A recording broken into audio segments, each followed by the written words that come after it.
Hello my friends, Noah Hammond Terrell here, back with another video, and it's been a minute, at least 6 months since I made a video. I've been fully focused on my own personal growth, and that's why I'm so excited to share with you today 5 practices that totally transformed my life in 2019. I've got a little cheat sheet here in front of me to take you through them. And truly it has been a year of so much change and transformation and positivity that has come as a result of hard work, dedication, practice, diligence, going within, sourcing wonderful teachers, wonderful techniques, and really getting the benefit from every step of and every ounce of the effort put in. So I hope some of these tips and practices do the same for you, take you where you want to go, help you get to whatever it is that is most important to you in your life too. So the first one I want to talk about is nutrition and exercise. And I'm going to speak about it in a different way than you might have thought about it before. And the simple of it is, you know, for a long time, Brazilian Jiu-Jitsu was my physical practice. I used to train 6 days a week, 3 hours a day, sometimes twice in a day. I used to compete a lot, and I loved it. It was the absolute most favorite sport I'd ever played, practiced, martial art, etc.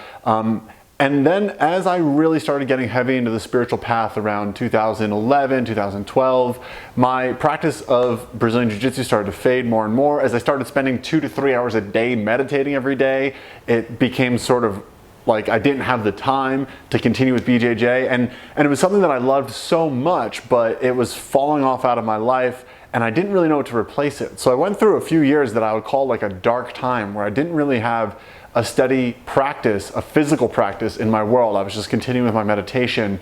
And number one, and I think most people already know this, but it has to be said, the physical body must be exercised. There's so many things that it does. It lowers your cortisol, it increases your dopamine, it increases your serotonin. It makes you a motivated, happy, grounded person. It has to happen, right? So if you're at a place in your physicality where all you can do is walk, then walk. If all you can do is get into a pool and exercise in a pool because you're physically limited, then exercise in a pool. You have to move your body. We are made to move. We are literally born to run. Great book if you want to check it out. We are the best running machines on the planet. And running has become my new addiction, my new physical gift that I give my body. But the thing I really wanted to share about nutrition is I use the practice of muscle testing. And I never thought about this before, but just recently, maybe about 4 or 5 months back, I went online and just looked up a list of what are all the major nutritional components, the vitamins and the minerals that my body needs to be effective and to be working properly and in harmony. And I used a muscle testing technique. So if you've ever used muscle testing before, I like to just do something with my fingers. You can do it with your arm. You can use a pendulum, but I use my body's intelligence to source my answers. And it's really how I make all my decisions. So I went down the list of major components of nutrition, the vitamins and the minerals, and I was like, am I deficient in this one? Am I deficient in that one? And my vitamins were really good, but I was surprised to find that I was deficient on many of the major essential minerals, right? So I started supplementing my minerals and making that a part of my nutrition, and suddenly all this extra energy was available to me, a lot of which then led me into actually being able to pull the trigger on a new physical practice and just get my physicality back on track. Absolutely mandatory. Even if you're deep into a spiritual path like I am and you meditate for hours a day and all that kind of stuff, we are not here to transcend the physical experience. Your body is your temple. It houses your consciousness. You must treat it as a temple. You must sweep the floor. You must, if termites are eating the support beams, you have to fortify them, right? You have to treat your physical body with care and attention and love. Even if you're deep into a spiritual practice, the point of that spiritual practice is not to transcend the body.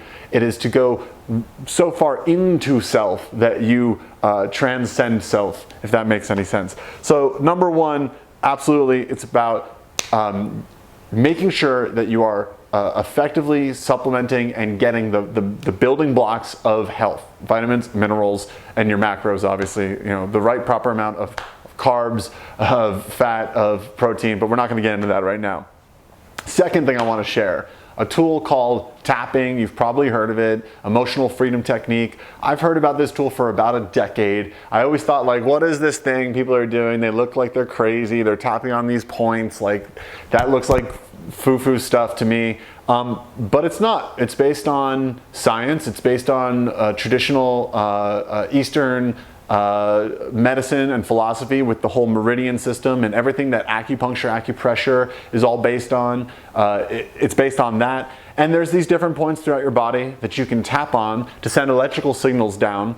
And the basic of it is this, is that if we can get traumatized in a second, you know, you see your dog get run over by a car, or you know, your best friend, something terrible happens to them, or a car accident, or something unexpected, or someone holds you up at knife point, or something happens and it traumatizes us, and we have PTSD, and we have a permanent fear of intersections, or we have a permanent fear of whatever it is. If you can get traumatized in a second, if the nervous system of your body in a second can be changed in a negative way, tapping is the way to smooth it out in just as quick of a time, right? If you're focused on a negative thing, like that person who did that horrible thing to you in that horrible moment, and all the fear, pain, and anguish that came from that, and you're tapping on these points, you're sending basically like clearing energy signals down your major energy meridians in your body, in your nervous system, and it's scientifically proven to reduce stress. It's scientifically proven to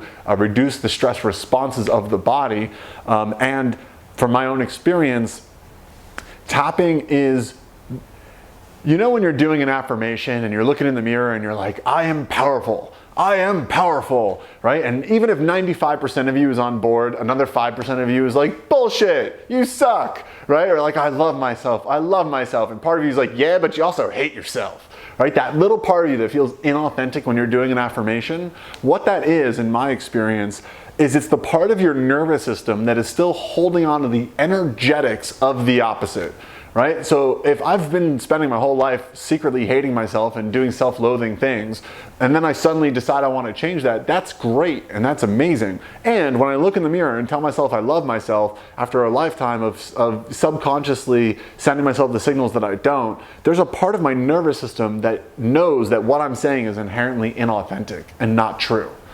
And that's also a great thing because it gives you the signal that, like, it's almost like if you take a piece of dog shit and you cover it in gold, it's still a gold covered piece of dog shit, right? But if you do the tapping to remove the shit, so to speak, then you can have the solid gold experience of yourself and of your nervous system. So hopefully that puts some light on why people feel so inauthentic sometimes with affirmations. And tapping is not just a tool for making sure that your affirmations become truthful in your body and in your nervous system, but everything that you're doing. If you have a goal and you're committed to your goal, you can draw up every resistant thought, feeling, or emotion that you have and tap it away as a way of harmonizing the body to be in alignment with the ability to achieve the outcome. Right? It doesn't mean that the goal is just going to suddenly manifest in your world. It doesn't work unless you do the work, is something that Robin Sharma loves to say, right? You still have to show up. You still have to be there every day and take the steps and physically move your experience forward towards that thing. But you'll also no longer be taking 2 steps forward with a secret step back, right? You clear the trauma out of your nervous system, you clear the lack of belief out of your nervous system, and now you're fully on board to operate this success mechanism that is you in the direction of your desires, right? So number 2 has been tapping. It's been huge. I've used it in a myriad of applications and it's been super effective. I've essentially thrown out so many esoteric tools from my toolkit and replaced them with tapping because it's just more effective and more straightforward, easier to learn, easier to teach. I love it. Third, there is a technique I learned in a documentary called the Emotion Code 2.0, and it also deals with your energy systems. What's called the governing meridian is a central energy channel that runs from like your third eye up over the center of your head and all the way down your spine. And if you look online for something called the Emotion Code 2.0 chart, you'll find an image like this that you can print out. And it basically has a list of different emotions that get stuck in your body, right? And The symbol of it is that emotions are energy, emotion, energy in motion. And when we don't have the ability to process our emotions, we don't have the wherewithal to fully be with our emotions, we trap them in the body. And most specifically, they get stored in the fascia, which is that sort of like, it's almost like a latex layer of tissue that is over our entire body, almost like you know, the Blue Men in the Blue Man Group, they're wearing their like tight spandex suits. We basically have one of those underneath our skin. It's called the fascia, and they've scientifically shown that emotions get stored in the fascia, and that over time the fascia hardens, and then it pulls on parts of our body, so we quite literally feel physical disease and have physical symptoms because of trapped emotions. So when I learned this, and I got the chart, I did the technique, throughout my whole body, you know, went through every emotion and just clearing it. Like, the technique is really simple. You essentially just look at an emotion. So like, let's say anxiety, and you take either a magnet or your fingers and you swipe over the governing meridian while sending the intention into the governing meridian, like clearing all anxiety from my body, clearing all trapped anxiety from my body, clearing any trapped anxiety from my body, right? Three to 5 times, setting the intention, sending that into the prime meridian with the fingers or a magnet in your hand, whichever you prefer, and that clears it.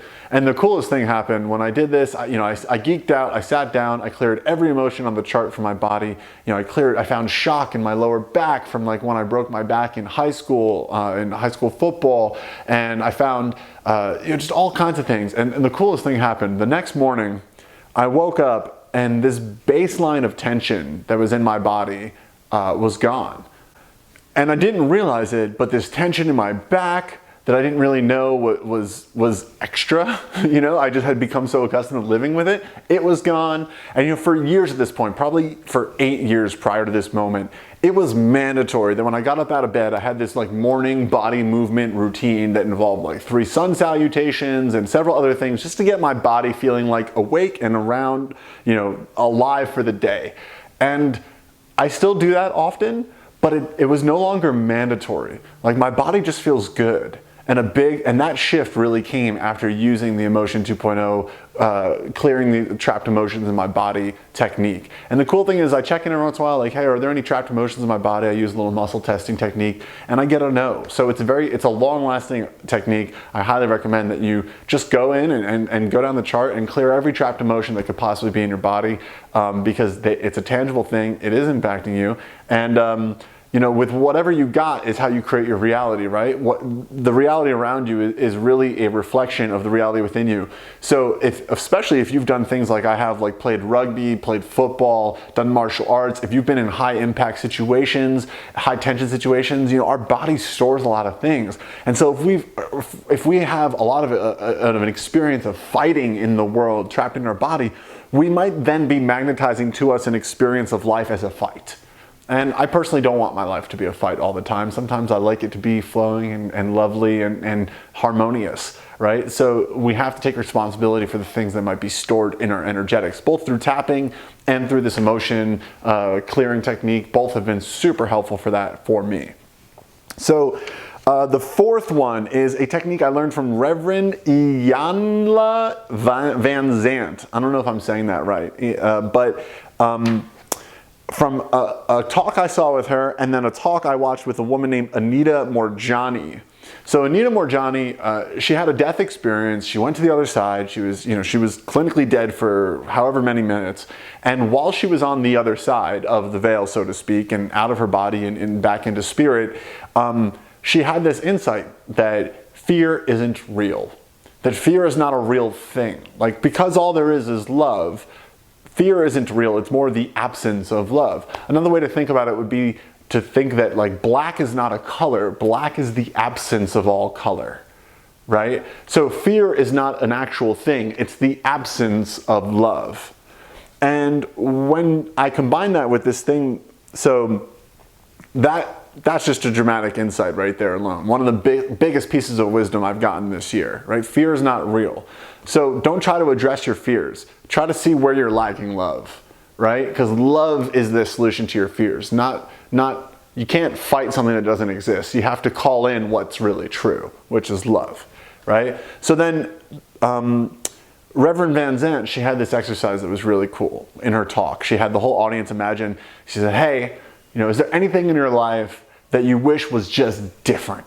Right? That if you could make it, if you could snap your fingers and make it different right now, either a job situation or money situation or a relationship situation or a health situation, something that you just wish would change right now. And if you could, you would snap your fingers and change it. Who has one, right? Everyone in the audience has one, of course, right? So she has people picture in their mind that thing, right? That person that's just irking you, or that bank account that's just way too empty, or whatever it is that you just like, oh, I wish that was different, right?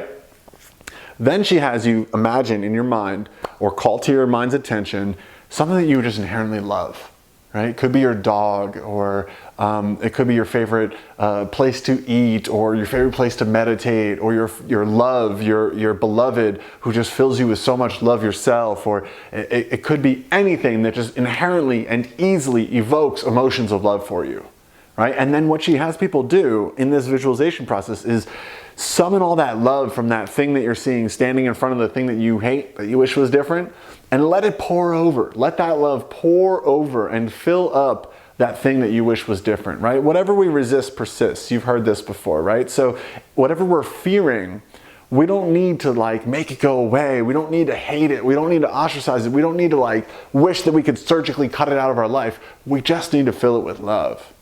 And when you fill something with love, and I've turned this into a daily practice, every day I ask myself, is there anything that I wish was just different? And if I could just change it, I would. And if there's anything that comes up, and there is on most days, I bring that, and then I bring something in front of it that I absolutely love, and then I let that love pour over and just fill that thing up. And my life definitely started changing in a big dramatic way afterwards. More subtle things than I can really share in this video to save us on time. But this as a daily practice has been massive, right? Because you can't kill an imaginary dragon, right? Fear isn't real, it's just a lack of love.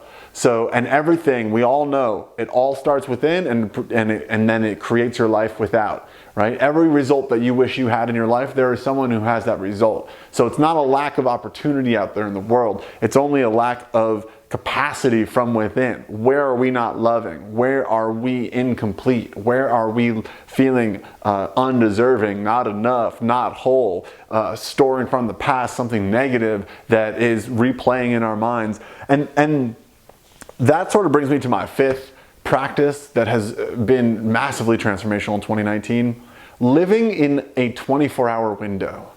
Right? I'm talking not thinking about anything further than 12 hours in the past, and not thinking about anything further than 12 hours in the future.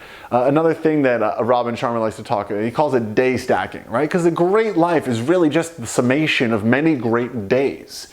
Right? And any goal that you want to achieve, even if it's something that's going to take you, 3 months to 3 years to 30 years, it's really just the accumulation of effective movement towards that thing on a daily basis. There only ever is this now moment. You can only ever impact your life in this now moment. Right? And I don't know if you've had this experience, but I've been on a path of growth, a path of committed, focused growth. I've been an entrepreneur for over a decade, and all of those things combined, I've got my shares of losses and wins, hurts, trials, tribulations, things I've worked through, things I'm still working through. We get stuff, and when you're conscious, when you focus on it, and you don't just pull the easy route like most people do and numb yourself out with drugs and alcohol and porn and addictions and consumerism or whatever it is people choose to numb themselves with so they don't have to look at those things. If you're one of these people who is actively looking at that which could be better and taking the steps to make it better, you might also be falling into the trap of thinking negatively about yourself because of, I want to change that, and I want to change that, I want to change that. Look, the past is only valuable to the extent to which we can extract valuable lessons out of it to implement into our present and therefore our future. Right? And the future is only valuable to the degree to which we can take visions that inspire us and translate them into things we will do in this present to move towards that compelling future.